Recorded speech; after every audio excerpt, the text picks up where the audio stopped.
আসসালামু আলাইকুম। সুখী ডেইলি অ্যাক্টিভিটি থেকে আমি সুখী বলছি। কেমন আছেন আপনারা সবাই? আশা করছি ভালো আছেন। আমরাও আলহামদুলিল্লাহ ভালো আছি। আজকে খুব সকালে স্কুলে চলে যাওয়ার জন্য রেডি হচ্ছিলাম, কারণ আজকে মেয়েদের স্কুলে স্পোর্টস আছে আর আমার মেয়েটা প্যারেড এবং পিটি দুটোতেই অংশগ্রহণ করবে। তার জন্যই সকালবেলা 6টার দিকে ঘুম থেকে উঠে গিয়েছি আর এখন একটু লাল চা করে নিচ্ছি। এই লাল চাটা খেলে ওর এত বেশি ঠান্ডার মাঝেও একটু গরম অনুভূত হবে আর একটু গলা ব্যথা আছে, সেটাও সেরে যাবে, যেহেতু সারাদিন আজকে স্কুলে থাকতে হবে।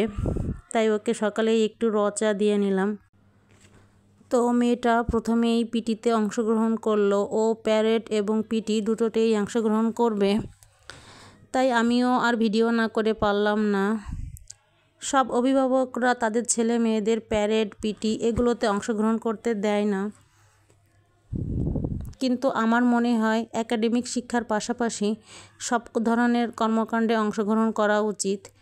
তাই আমি আমার মেয়েকে একাডেমিক শিক্ষার পাশাপাশি এসব কর্মকাণ্ডে অংশগ্রহণ করতে বলি। এখানে ওরা নিজেদের মতো করে বিনোদনেরও সুযোগ পায় আর আমার মনে হয় এতে ওদের মেধার বিকাশ হয়। যাই হোক, এই তো বাচ্চারা খুব সুন্দর করে এই পিটি করছে। তো আমার মনে হলো যে এগুলো একটু ভিডিও করে নিই, তাহলে আপনাদের সঙ্গে শেয়ার করতে পারবো। তো এই কথা মনে করেই ভিডিও করতে গেলাম। তো ফার্স্টে নিচে কোথাও জায়গা পাচ্ছিলাম না দাঁড়ানোর, অনেক বেশি অভিভাবকরা ছিল ওখানে, তাই দোতলায় চলে গিয়েছিলাম আর সেই উপর থেকেই ক্লিপটা নিয়েছি। তো যেভাবে পেরেছি কষ্ট করে ক্লিপগুলো নিয়ে রেখেছি, যে পরবর্তীতে আমরাও দেখতে পারবো আর আপনাদের সাথেও শেয়ার করতে পারবো। তো দেখতেই পাচ্ছেন বাচ্চারা খুব সুন্দর করে পিটি করছে আর এই একসঙ্গে যখন বাচ্চারা পিটি করে দেখতে অনেক বেশি ভালো লাগে। এত সুন্দর লাগছিল এদের দেখতে, মাশাআল্লাহ। তো এরপরেই ওদের প্যারেড শুরু হয়ে যাবে, তো আমার সঙ্গে আপনারাও দেখতে থাকুন।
তো ভিডিওতে আপনারা দেখতেই পাচ্ছেন ছেলেমেয়েরা কত সুন্দর করে আনন্দ করছে। এসব দেখলে নিজের ছোটোবেলায় ফিরে যেতে মন চায়।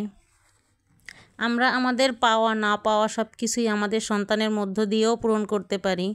বাবা মা সন্তানের আনন্দে অনেক বেশি আনন্দিত হয়। আলহামদুলিল্লাহ, আমি আমার মেয়ের আনন্দে অনেক বেশি খুশি। তো ভিডিওটা আজকের মতো এখানেই শেষ করছি। ভালো থাকবেন সবাই, আমাদের জন্য দোয়া করবেন। আল্লাহ হাফেজ।